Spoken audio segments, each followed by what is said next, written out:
Es como que tiene unos cambios de estado, que yo ahí, se me ocurrió lo de cambio de estado maníaco depresivo, pero no, o sea, cierta Podría alusión a ser, eso. podría ser, podría ser. ¿Terminó muriendo? La O- terminan internando en un manicomio, Sí, ¿sí? eso. Este caso es un intento de Freud de analizar una paranoia con los elementos de la neurosis. Es un intento fallido, ¿sí? Freud la hace recordar escenas que no es lo mismo que hacer consciente lo inconsciente, ¿sí? No es lo mismo. Y esto tiene el efecto de que el caso se termina grabando, la paciente se descompensa, se pone muy loca y la tienen que terminar internando, ¿sí? Ese es el efecto de este caso. Más allá de lo que Freud pudo hacer, que por eso también nosotros necesitamos, ¿no?, de un diagnóstico diferencial antes de comenzar una cura, ¿sí? Porque eso está en el tratamiento de ensayo que propone Freud. Pero más allá de eso, yendo a la cuestión de la escritura, que es lo que a nosotros nos interesa, fíjense que la escritura de este material no está en relación al trabajo que se puede hacer en el caso, en relación a la transferencia, a las interpretaciones, a la técnica analítica, a la cuestión más clínica, sino que va puramente en relación a la cuestión teórica de poder justificar una etiología precisa que tiene que ver con el mecanismo psíquico y la etiología sexual. Entonces el caso está todo escrito en relación a eso. Lo que pasó con la paciente nota al pie. ¿Sí? No importa lo que pasó con la paciente, nota al pie. A Freud no le interesa comunicar eso. A Freud le interesa comunicar la etiología, lo que él encuentra. Y corta el caso en el momento preciso antes de que nos demos cuenta que en realidad no había nada reprimido y que el problema estaba en otro lado. ¿Sí? Él mismo, no es que es insincero, él se lo corta a sí mismo a la lectura del caso ahí. ¿Sí? Porque él nos quiere presentar eso. Y escribe el caso alrededor de esa cuestión. Y describe, ¿vieron? ¿En qué consiste el caso? En describir cada uno de los síntomas y después la etiología precisa que los está sosteniendo. ¿Cuáles fueron las escenas inconscientes que estuvieron? Cada párrafo es prácticamente eso, ¿no? ¿Cuáles fueron las escenas inconscientes que estuvieron sosteniendo eso? Es decir, Freud parte de presentar la persona y su historia personal, va hacia los síntomas y de ahí va hacia la etiología. Esa es la forma en que escribe este caso. ¿Mm? Vieron que Endora da un poquito más de vueltas al respecto. Porque va a tomar todos los síntomas y después va a hacer toda la etiología. No va a ir síntoma por síntoma y etiología por etiología, porque la etiología es una sola, es única, ¿sí? No es específica para cada síntoma. Es una que produce todo el retorno de lo reprimido. En este caso lo pudo hacer así, probablemente porque no era una neurosis. Más allá de que entonces nosotros no consideremos muy válido este análisis de Freud, tenemos que poder extraer algo de la escritura del caso. Y este orden que Freud plantea tiene mucho que ver, y esto es lo más importante que nos enseña el caso, que cómo ordenamos nosotros el material. Y lo que nosotros elegimos poner y lo que elegimos sacar, lo que elegimos poner en el cuerpo del texto, lo que elegimos poner en una nota al pie, tiene que ver con lo que queremos decir.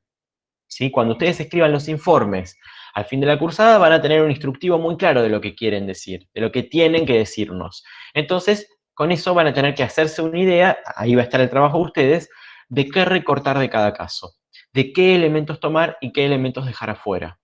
¿Sí? Ese va a ser el trabajo que ustedes van a tener que hacer. Pero entonces, la función del escrito o el motivo del escrito o del armado del caso es lo que arma el caso, es lo que le da la estructura al caso. El caso se estructura según lo que nosotros queramos decir. Si yo voy a supervisar un caso, por ejemplo, un caso que pasó, pero quiero saber qué pasó en el análisis, por qué fue tan sorprendente que se levantara un síntoma o por qué la paciente terminó internada, no lo voy a escribir así. ¿Sí? No voy a escribir como si estuviera tratando de convencer a alguien de los argumentos de cierta posición teórica, como hace Freud. Sí, voy a escribir otras cosas. Voy a escribir acá dije tal cosa, la respuesta fue esta. Una pregunta, ¿podría esto ser un error mío en tal cosa? El efecto fue tal. Sí, voy a escribir de esa manera. Quiero saber si más o menos todos, igual yo voy a leer los trabajos que mandaron, pero quiero saber si todos más o menos pusieron algo así en lo que subieron a la plataforma.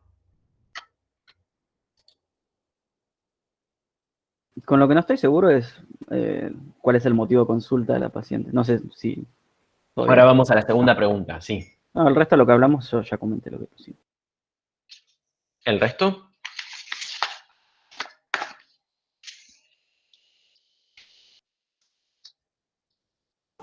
Hola, profe. No Sí, te sé si se me escucho. escucha. Sí, se escucha. Nosotras, me parece que hicimos un análisis como más superficial.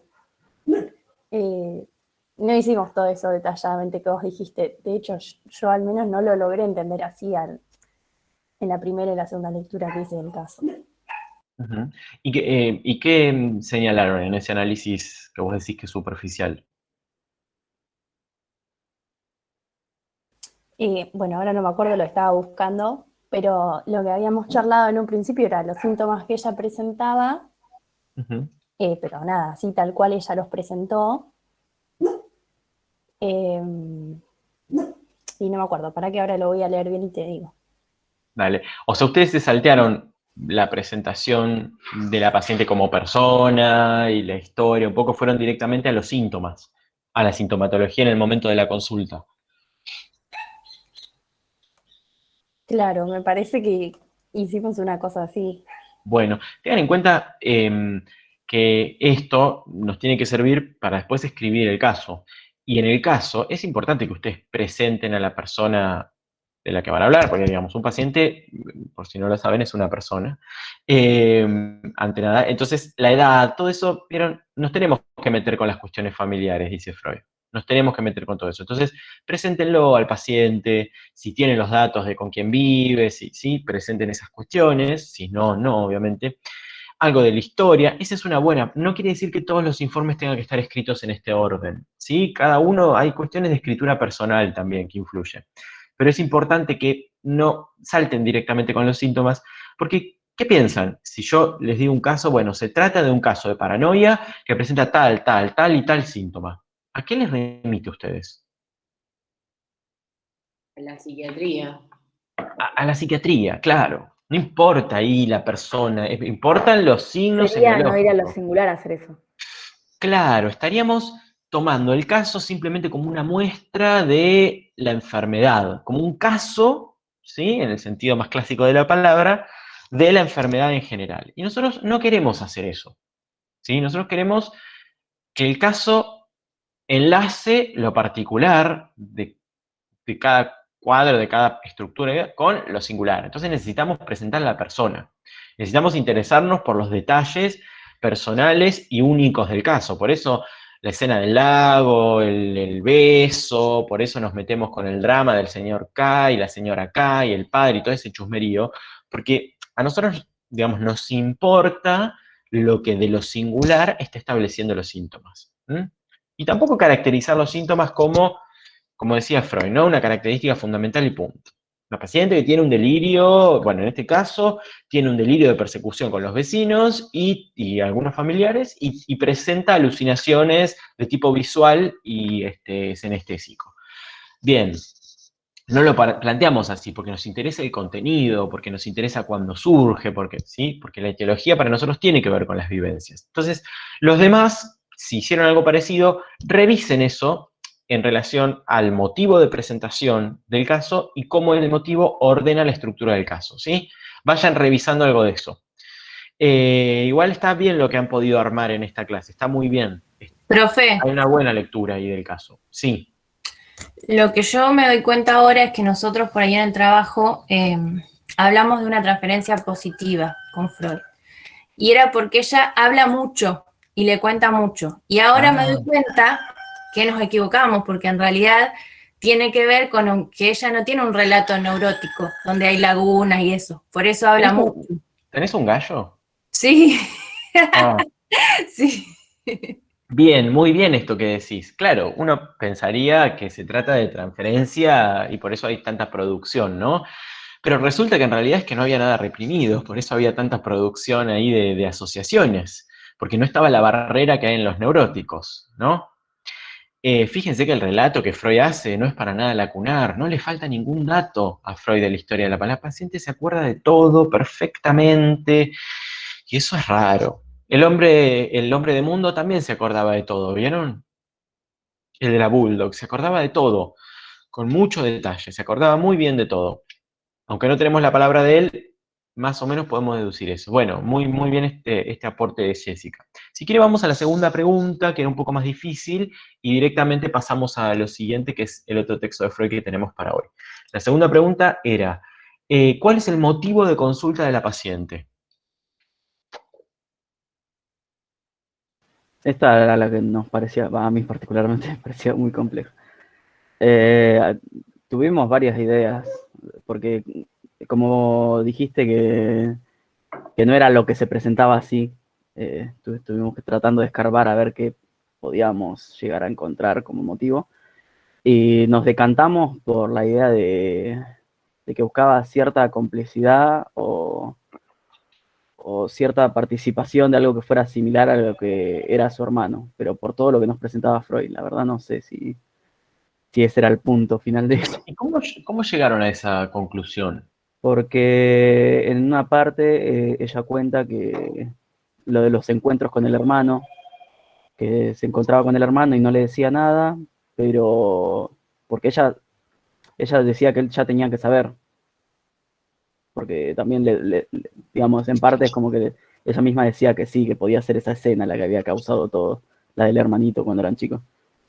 No, y además, para mí también, yo estoy en el grupo de NASA, como que había algo fuerte con esto de que cuando se pelea el hermano con el marido, como que le afectaba mucho todo lo que venía por parte del hermano. Entonces nos pareció como que, no sé, tenía bastante relación con eso. Bien, fueron como a tratar de interpretar un poco, pero ¿por qué creen ustedes que tuvieron que hacer tanto trabajo de interpretación de este motivo de consulta? Principalmente por lo que dijo usted. ¿Por qué cosa? Porque dijiste que no estaba a simple vista, que no era que simplemente estaba escrito. Está bien, es cierto.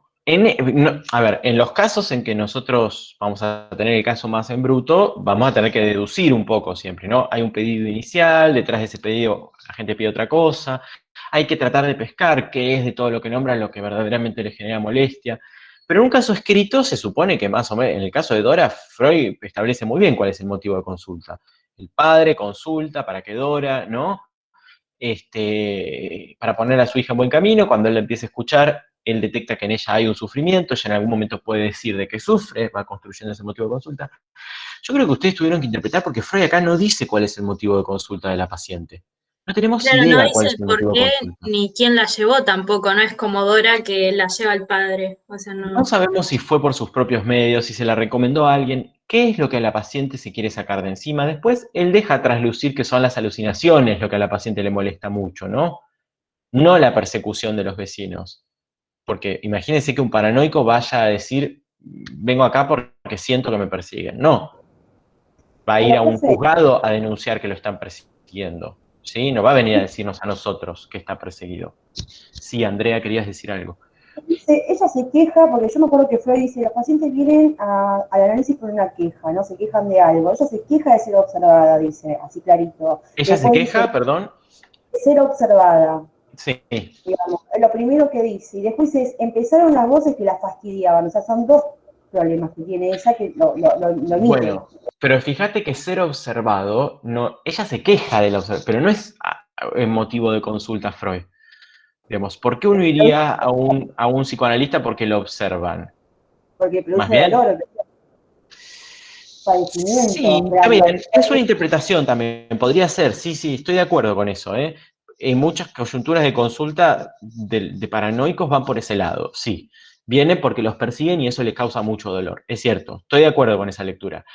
Pero fíjate que ya es una lectura, no está explícito, perdón, en el texto. Es una lectura que nosotros hacemos, que es correcta, creo yo, además, pero es una lectura, ¿sí? Las alucinaciones por ahí sí parece que le molestan, pero digo, si a uno lo persiguen, uno no va a si quiere solucionar el tema de la persecución, más allá del efecto subjetivo que eso tenga, uno no va a un psicólogo. Yo tenía una paciente que la vecina la espiaba, le ponía cámaras, le tiraba un perro todo el tiempo para que la muerda cuando ella salía. La paciente fue a una fiscalía a denunciar esta situación. Ella venía conmigo por otras cuestiones, ¿no? Pero fue a una fiscalía y denunció a su vecina. Fíjense que Freud no es claro con el motivo de consulta. Lo tenemos que deducir.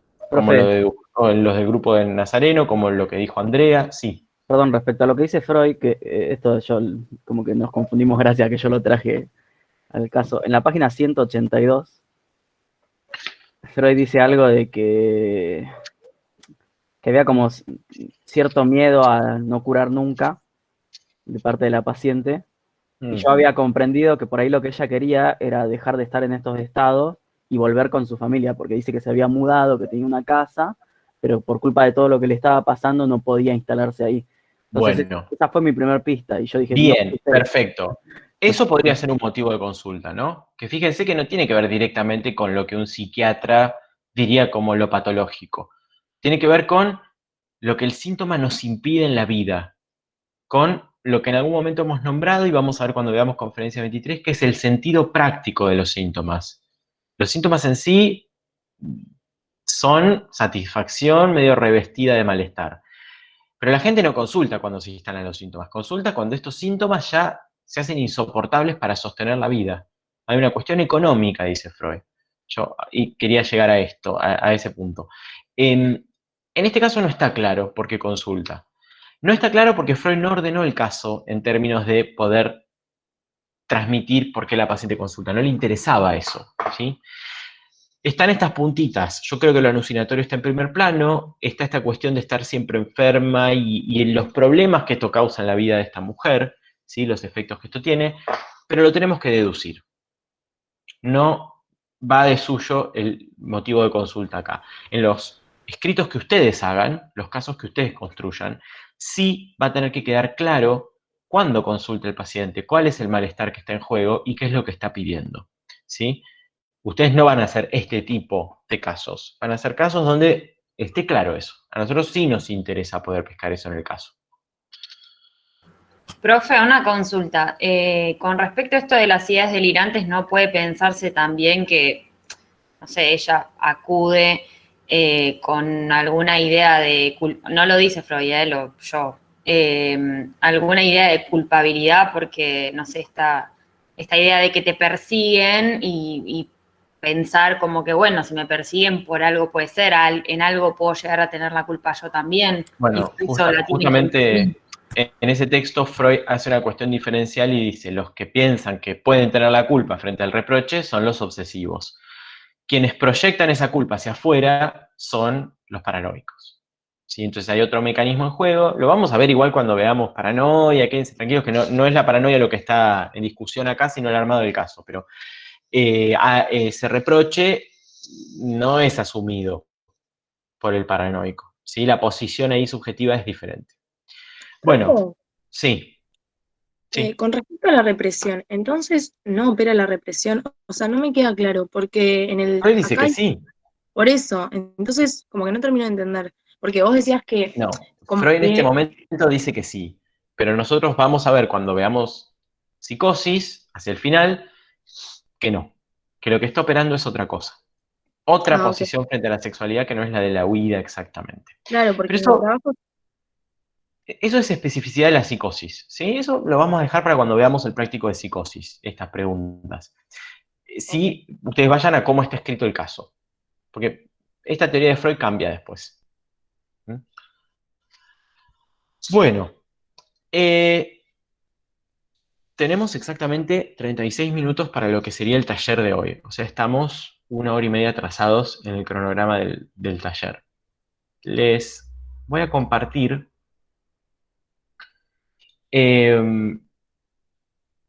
una guía que es la guía de angustia, histeria de angustia y fobias. Este tema lo vamos a empezar a ver en el taller. Por lo menos los dos primeros grandes contenidos de esto, porque tienen mucho que ver con las formas de presentación. Entonces, tiene mucho que ver con lo que se presenta clínicamente. Después, lo que es más teórico, lo que tiene que ver con la etiología de esto, lo vamos a ver en el práctico, ¿sí? Pero vamos a tomarnos esta clase del taller y la que viene para ver algo de angustia, histeria de angustia y fobia. Yo les había dicho que íbamos a empezar con un texto que es este, texto de Freud, sobre la justificación de separar bla, bla, bla, el apartado 1, que es un texto del 95, bastante contemporáneo a estas nuevas puntualizaciones que trabajamos recién. La clase que viene vamos a ver el capítulo 4 de lo inconsciente. Este texto que vamos a ver hoy es un texto que habla de la neurosis de angustia, ¿sí? La clase que viene vamos a ver lo inconsciente y vamos a ver lo que es la histeria de angustia, que no es lo mismo. Ya en inhibición síntoma de angustia vamos a hablar de fobia, que uno podría superponerlo a histeria de angustia, pero tenemos que tener algunos cuidados a la hora de superponerlo. Fíjense que este práctico, que no es un práctico, pues esto es el clínico, pero este apartado se llama angustia, histeria de angustia y fobias. No se llama neurosis de angustia, no sé, ¿sí? Hay cierta equivocación en los términos, pero la idea es que nosotros empecemos a trabajar este tema de la angustia como un tema que va más allá de las estructuras. La angustia es un fenómeno que se nos presenta en la clínica y ese fenómeno no se corresponde necesariamente con una estructura en particular. Es un fenómeno transestructural. Pero fíjense que la primera cuestión o puntualización dice la angustia como problema nuclear de las neurosis. Es decir, la angustia es un fenómeno que se puede presentar en cualquier estructura, pero en las neurosis constituye un problema nuclear y se presenta de una manera bastante particular que no se confunde con la forma en que se presenta en otras estructuras.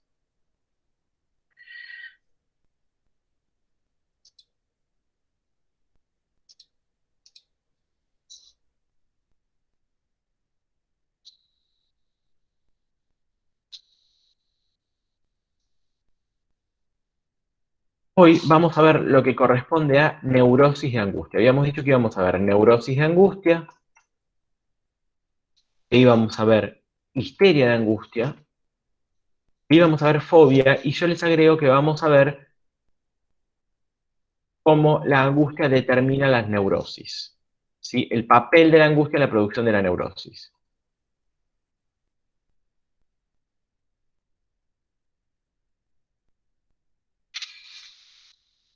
Que no es lo mismo que la neurosis de angustia. Es decir, que los neuróticos estén angustiados no es lo mismo que la neurosis de angustia. Y si ustedes ven, en el gran apartado de neurosis que nosotros hicimos en los prácticos, pusimos histeria, pusimos neurosis obsesiva, vamos a ver algo de fobia, pero no pusimos neurosis de angustia. El texto que ustedes tenían que leer para hoy es el texto de Freud que habla del cuadro de neurosis de angustia.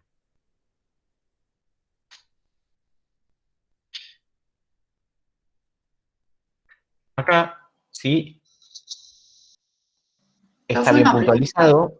Sí, adelante. Sí, porque mientras lo leía me preguntaba si seguía existiendo esa clasificación de neurosis de angustia. No es muy popular, pero estaría bueno que siga existiendo. Yo la uso bastante en la clínica. Sí. Hoy hay otros nombres para eso que ahora vamos a ver cuáles son, que se les deben haber ocurrido a ustedes también cuando lo leían, ¿no? Bien. Presentaciones clínicas de la angustia, entonces. Acá están listadas los puntitos que nosotros vamos a trabajar en el texto. Y fíjense que los siguientes diferencias entre neurosis actuales y psiconeurosis de defensa. Ausencia de defensa de las neurosis actuales, imposibilidad de análisis. Bueno, una de las cuestiones que nosotros tenemos que trabajar inicialmente para poder entender este texto, quiero estar acá, es la clasificación que Freud tiene en este momento de las neurosis. Y Freud va a clasificar las neurosis de la siguiente manera. Están por un lado las neurosis o psiconeurosis de defensa, que ¿cuáles son? Histeria y neurosis obsesiva. Histeria, neurosis Y obsesiva. fobia también, ¿no? Y fobias. Fobia y neurosis obsesiva quedan juntas. Muy bien. También vimos recién que quiso poner a la paranoia. Paranoia, exactamente. Intentó poner a la paranoia acá, así que la vamos a dejar acá por el momento. Esta es una primera nosografía de Freud, después va a haber otras, ¿sí? Ya vamos a ver las otras. Pero en este momento está esta nosografía. Por un lado, neurosis de defensa. ¿Por qué serán neurosis de defensa? Porque implican los mecanismos, ¿no? Porque implica la defensa, entonces implican los mecanismos psíquicos en juego, ¿sí? Podemos decir, hay mecanismos psíquicos. Y eso Freud lo prueba en este texto en las diferentes formas de presentación de esta neurosis de defensa. Además, tiene otra categoría que se llama neurosis actuales. No sé si ustedes han visto algo de esto en teoría psicoanalítica. Sí, un poco por arriba como la diferencia, pero no entramos. Bien, ¿y cuál era la diferencia? Que no era la sexualidad infantil, sino que era la sexualidad del momento. ¿Puede ser? Exactamente. O sea que la etiología sexual está presente en las dos neurosis. ¿Sí? En un caso es la sexualidad infantil, en otro caso es la sexualidad actual, ¿no? Por eso se llaman neurosis actuales. Ahora bien, lo que falta acá es el mecanismo psíquico. Entonces, en ese doble registro de la causa,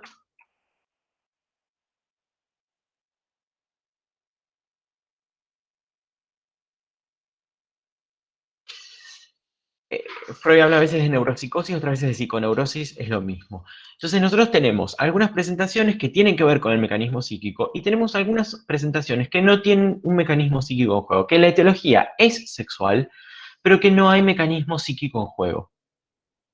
Recién dimos un enorme ejemplo de esto. ¿Cuál era ese ejemplo? La neurosis de angustia. Pero no lo trabajamos todavía. En el caso de Dora. Sí, esta situación del beso que Exacto. se desprendían todos estos síntomas del asco y toda esa cuestión. Ahí no había una cuestión reprimida, estrictamente hablando, en el sentido de la represión como mecanismo psíquico. Ahí lo que había era una situación sexual traumática que dejaba algunas secuelas, ¿sí? Que dejaba, o sea, la etiología sexual estaba, pero no había mecanismo psíquico. Nosotros no íbamos a interpretar eso, ni íbamos a encontrar nada reprimido detrás de eso. De hecho, Freud no lo interpreta y no encuentra tampoco, porque no lo interpreta. Lo deja fuera de la causación de los otros síntomas. Entonces, hay algunas presentaciones que no tienen mecanismo psíquico, ¿sí? Que no responden a lo reprimido, al retorno de lo reprimido, que tienen que ver con una etiología sexual en la actualidad. Esas presentaciones son la neurosis de angustia, como bien dijeron, y la neurastenia.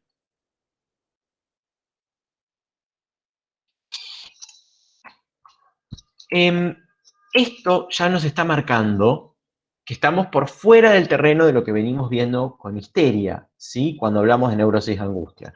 Porque la histeria está ubicada y nosotros tenemos que poder pescar el mecanismo psíquico y el tratamiento tiene que ver con eso, ¿no? Con hacer consciente lo inconsciente, mientras que en la neurosis de angustia no hay mecanismo psíquico en juego.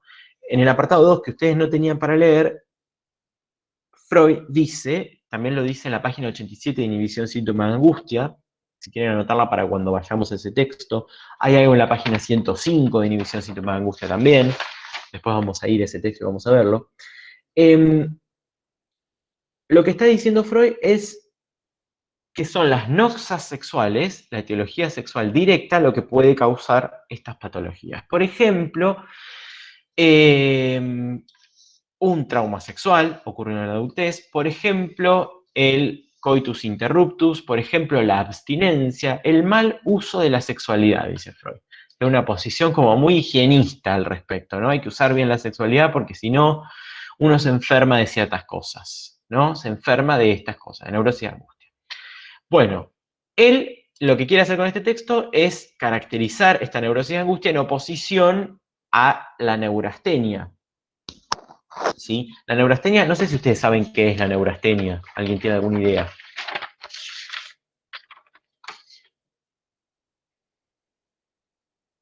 La neurastenia es una fatiga crónica excesiva, que es de origen nervioso, o sea, psíquico, ¿sí? Eso es la neurastenia. Un cuadro muy de moda en ese momento, de fatiga, de cansancio crónico, vinculado a un origen nervioso. ¿Qué nombre le ponemos hoy nosotros a esto? Estrés. Estrés, exactamente. Es una de las manifestaciones del estrés. Nosotros lo interpretamos así, tanto desde el lado de la disciplina médica como desde el lado del sentido común. La cuestión del estrés. Y Freud entonces quiere separar de ese cuadro un cuadro particular que es la neurosis de angustia. ¿Cómo lo quiere separar? Él dice que este cuadro de la neurosis de angustia tiene una etiología, una sintomatología y un mecanismo diferentes a los de la neurastenia. ¿Qué les parece este modo de conceptualizar el cuadro? Es muy de las enfermedades mentales, ¿sí? Bueno, una verdadera enfermedad mental, entonces tiene una etiología, tiene una sintomatología distintas a otras. Lo de mecanismo es algo que agrega Freud, ¿sí? Es algo propiamente freudiano que ya no es de las enfermedades mentales. Pero entonces hay una etiología y una sintomatología distinta. Lo que vamos a ver hoy entonces es en qué consiste entonces la sintomatología de esta neurosis de angustia. Cómo se presentan estos pacientes, si es que esto sucede, ¿sí? Y dice que todos los síntomas se agrupan alrededor de la angustia como síntoma principal. Eso está en la página 92. Todos los síntomas se agrupan alrededor de la angustia. La angustia es el síntoma principal. Entonces, habría un síntoma que es patognomónico casi. Vamos a poner principal. Todo se agrupa alrededor de eso. Ahora, hay un problema si nosotros planteamos que es patognomónico. ¿Y cuál sería ese problema?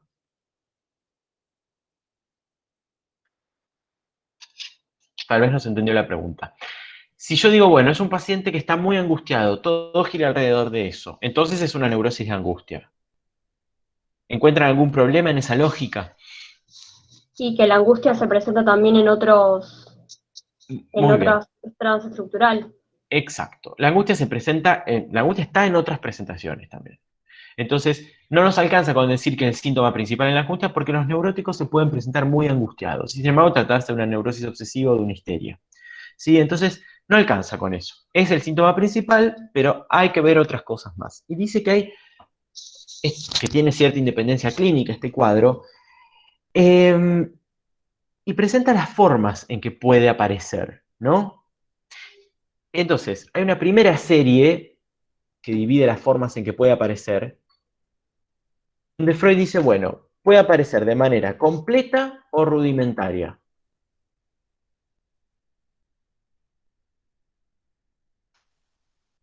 ¿Qué quiere decir esto? Quiere decir que puede aparecer todos los síntomas que le está describiendo acá, o pueden aparecer algunos síntomas. No siempre están todos estos síntomas, no siempre nos vamos a encontrar con cuadros que presenten todos estos síntomas. A veces aparecen algunos y otros no, ¿sí? Hay una segunda serie para pensar esta enfermedad que tiene que ver con que puede aparecer, y esto es muy importante, aislada, o sea, como una enfermedad única, aislada de otras, o combinada. ¿Qué quiere decir combinada? A ver si lo pudieron pescar. Que presenta síntomas comunes a otras neurosis o no. ¿Cómo se dice? Muy bien, o sea que un paciente histérico puede presentarse además con una neurosis de angustia. Un paciente psicótico, esquizofrénico, puede presentarse además con una neurosis de angustia. Es decir, que esta neurosis de angustia puede estar combinada con otras presentaciones y con otros cuadros, no es excluyente, puede presentarse solamente aisladas y como cuadro único puede presentarse con otros. En el caso de que se combine con otras neurosis, Freud lo llama neurosis mixta.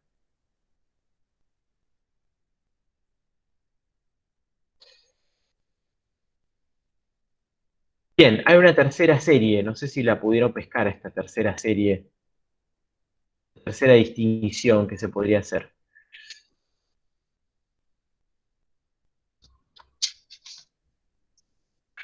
Puede ser crónica, dice Freud, o puede ser aguda. Esto no se refiere a ningún síntoma específico. Es decir, cualquiera de estos síntomas pueden presentarse a lo largo del tiempo, cualquiera de estos síntomas pueden presentarse en un momento particular de manera aguda y después ceder. ¿Esto qué quiere decir? Que cuando yo hablo de los ataques de angustia, por ejemplo, que son los síntomas más agudos, una persona puede tener ataques de angustia durante un periodo solamente, y eso ser una presentación aguda, o puede tener ataques de angustia durante 20 años. Entonces, si bien el síntoma en sí es agudo, la presentación, o la neurosis de angustia como tal, es crónica, ¿sí? ¿Se entiende esa distinción?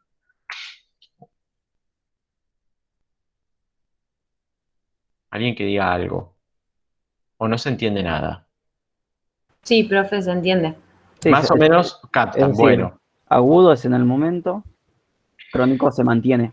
Es a lo largo del tiempo, pero los síntomas que como tales son agudos, es decir, los síntomas que tienen que ver con momentos particulares, ¿sí? Con ataques, por ejemplo, también pueden mantenerse a lo largo del tiempo, como la tos de Dora, que era por ataques, pero la tenía desde hacía 1000 años. Bueno, lo mismo puede suceder con los síntomas de esta enfermedad.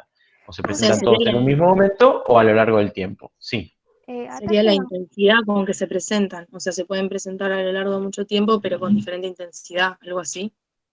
No necesariamente la intensidad, pueden ser como débiles durante mucho tiempo o muy fuertes durante mucho tiempo. Lo agudo en general sí está relacionado con la intensidad. Si es en un momento muy preciso, muy acotado en el tiempo, en general es porque es intenso. Ahí sí. Pero lo crónico puede ser intenso o no, bueno, Profe, dependiendo del cuadro. ¿se Sí, puede pensar a los ataques de angustia como ataque de pánico, por ejemplo? sí, ¿O es ahí algo más? vamos, ahí vamos. Cuando discutamos el ataque de angustia, que ahora llegamos, vamos por los puntos que presenta Freud y vamos a ver que puede pensarse como, y que debemos pensarlo como los ataques de pánico contemporáneos. Sí, exactamente. Bueno, ¿cuál es el primer síntoma que Freud plantea?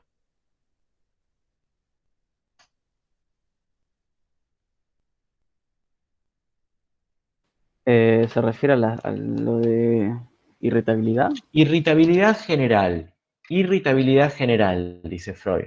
Esto estoy, ya les digo, en la página 93. muy bien, 93. Bien, la irritabilidad general. Bueno, ¿en qué consiste la irritabilidad general? Fíjense, no es estar irritado de estar de mal humor, ¿eh? No es esa irritabilidad. Se refiere a otra cosa con la Habla de un irritabilidad grado general. de acumulación de excitación o como de disminución también sí, de la excitación, de un estado como de nerviosismo. Para mí tiene que ver también con la sensibilidad, porque habla de esto de lo auditivo, como que... Uno pareciera ser que uno está muy dispuesto a escuchar los estímulos que lo rodean, ¿no? Todo estímulo produce un efecto muy pronunciado. A eso se refiere Freud con la irritabilidad general.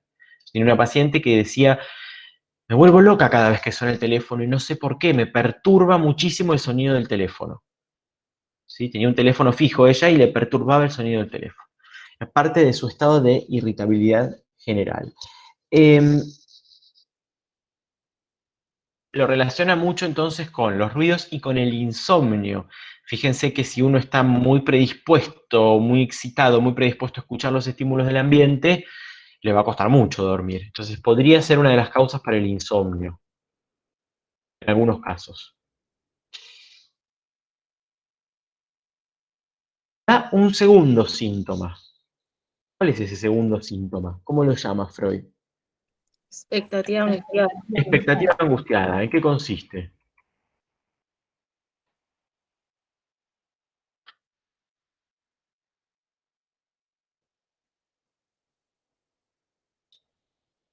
Puede ser como la preparación ante la como detección de un peligro, un posible peligro. Sí, una especie de preparación, pero que es un poco trágica. Más que prepararse, se ve Claro, como abrumado el como, sujeto, ¿no? como negativo y pesimista. Como Se que... anticipa Como esperar de manera siempre lo peor. Como esperar exacta. siempre lo peor. Una expectativa pesimista, una forma de esperar siempre lo peor, un estado de angustia previo, ¿sí? Se angustia con anticipación. Vieron que está el ejemplo de esta mujer que el marido está enfermo y ella ya ve pasar por delante de ella el cortejo fúnebre, es decir, es un estado que no es el de prepararse para la acción, no, muy por el contrario, es una especie de abatimiento y angustia que surge ante las posibilidades en muchos casos inverosímiles de que ocurran un montón de cosas, ¿Esto ¿no? se puede Después, transmitir en la profe, actividad? Ay, hablar al mismo tiempo y no llegué a escuchar. sí, Cami, si querés hablar. No, yo preguntaba si esto se puede relacionar con la ansiedad. Y bueno, es lo que hoy los médicos llaman ansiedad. El nombre que hoy le ponen es ansiedad, parte de eso. Ansiedad también, muchas veces en la medicina, en la psiquiatría, tiene que ver con una sensación de nerviosismo, de expectativa, sin el contenido. acá parece que tiene cierto contenido, ¿no? Freud dice que puede estar latente de cualquier manera, pero parece que acá hay cierto contenido. La expectativa justamente tiene una representación. La carroza fúnebre o esta señora el ejemplo de esta señora y con los hijos, etcétera, ¿no? Tiene contenido este pesimismo, esta expectativa. Mientras que la ansiedad a veces sí y a veces es sin contenido, es simplemente una sensación. Pero tiene que ver con eso. Bueno, la expectativa angustiada entonces es para Freud, y lo dice en la página 94, el síntoma nuclear de esta enfermedad. ¿Por qué es el síntoma nuclear de la enfermedad? Dice que hay como un quantum de, como yo lo interpreté como de energía libre. No quiero decir energía, pero como que la angustia, bueno, sí, energía, está bien. Sí, libido, energía psíquica libremente flotante. Es un quantum de angustia libremente flotante. Eso es lo que dice Freud. No de libido exactamente, sino de angustia libremente flotante. Y esta angustia se agarra de cualquier representación. Es decir, el asunto es que hay angustia, no se sabe ante qué, y se agarra de cualquier cosa. De la tos del marido o de lo que sea, ¿sí? Esto tiene mucho que ver con la etiología en juego, ¿no? Porque podemos decir, es la sexualidad mal aplicada, que piensa Freud, la que está ahí transformándose en angustia y flotando libremente. Bueno, después Freud va a cambiar un poco esa teoría, no le vamos a dar tanta bola a eso, pero sí a ir a buscar en los casos esta expectativa angustiada, porque esto es algo que se presenta muchísimo en la clínica, ¿sí? Pacientes que no saben lo que les sucede, solo saben que siempre están esperando lo peor. Y esto los lleva a una dificultad muy grande en sus vidas, ¿sí? Enormes limitaciones se tienen que imponer esos pacientes. Bien, vamos con el punto 3 y acá si quieren vamos dejando, el resto lo dejamos para la próxima. Recuerden que para la próxima del práctico van a terminar de leer Dora y del taller vamos a leer el capítulo 4 de lo inconsciente, ¿sí?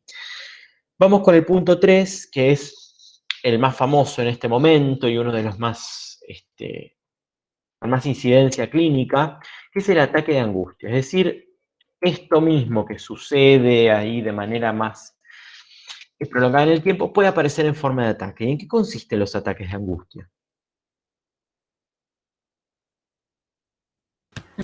Creo que tiene que ver con esta idea de plasmarlo sobre, no sé, por ejemplo, el ataque cardíaco, el ataque en la respiración, esto mismo de esperar lo peor y anudarlo como, no sé, a una representación que está basada en que te va a pasar lo peor, de que te va a agarrar un paro cardíaco, de que... No siempre. No siempre. No siempre, obviamente. Bien. Es algo que irrumpe repentinamente, por eso es el ataque, ¿sí? De la nada, de repente, irrumpe una sensación de angustia. Y como muy bien dice la compañera, esta sensación de angustia que irrumpe puede estar acompañada de algunas representaciones, ¿sí? Estamos en la página 94. Fíjense, puede irrumpir en la conciencia sin ser evocado por el decurso de las representaciones, provocando un ataque de angustia. Un ataque tal puede consistir en el sentimiento de angustia solo, sin ninguna representación asociada, o mezclarse con la interpretación más espontánea como aniquilación de la vida, caer fulminado por un síncope, la amenaza de volverse loco, o se contamina con algunas otras cuestiones de la neurosis. Esto está muy bien descrito por Freud, ¿sí? Exactamente así es como se presenta en la clínica. Las personas que dicen tener ataques de pánico tienen esto, irrupciones repentinas de la angustia, que a veces tienen una representación, voy a morirme, me va a pasar algo, me voy a volver loco, ¿sí? Me voy a ahogar, y muchas veces no tienen ninguna representación. Es simplemente un estado de angustia. Muchas veces ese estado sin representaciones se manifiesta en relación a algunos órganos del cuerpo y a veces no tanto. ¿Por qué digo esto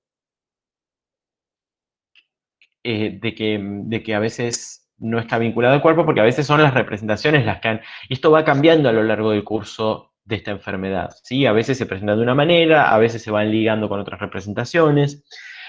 ¿Cuáles son las funciones corporales que se pueden ver afectadas entonces en este estado de angustia, en este ataque de angustia? Hay dos que son las principales. ¿Alimentación?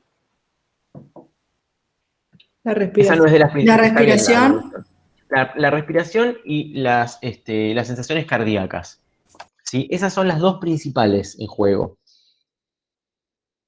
La respiración y la actividad cardíaca. Puede haber otras como la actividad glandular, la cuestión alimentaria, etc. Fíjense que en el punto 4, Freud justamente va a dar las diversas formas que toman los ataques. Y estas formas que toman los ataques están vinculadas al tipo de actividad física que está comprometido, que está en juego. Los pacientes que tienen ataques de angustia o ataques de pánico, como prefieran llamarlo ustedes, son pacientes que nos cuentan sobre lo que les pasa en el cuerpo en ese momento, ¿sí? Entonces puede estar vinculada a representaciones,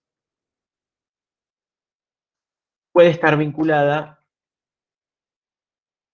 a cuestiones corporales, a funciones corporales, ¿sí? Bueno, vamos a dejar acá la próxima. Vamos a partir desde este punto 4 y ver cuáles son las funciones corporales que pueden estar afectadas, cómo pueden estar afectadas. Ya les adelanté que funciones cardíacas, funciones respiratorias en primer plano, y ustedes además lo deben saber a eso, ¿sí? Porque deben tener conocimiento de lo que es un ataque de pánico. ¿Qué pasó? Ahí. Entonces deben saber cuáles son las funciones que pueden estar asociadas. Hay otras un poco menos conocidas que se presentan un montón en la clínica igual y que en el sentido común no están tan conocidas, no están tan popularizadas. Las que tienen que ver con la alimentación, las que tienen que ver con el vértigo, ¿sí? Así que vamos a continuar explorando este cuadro de ataques de angustia. Recuerden entonces que es una neurosis actual. Vamos a ver qué implicaciones tiene eso, ¿sí? La próxima entonces terminamos con este texto y trabajamos capítulo 4 de lo inconsciente, donde vamos a trabajar histeria de angustia, que se habrán dado cuenta que ya que es otra cosa la histeria de angustia. Es algo distinto de la histeria y es algo distinto de la neurosis de angustia.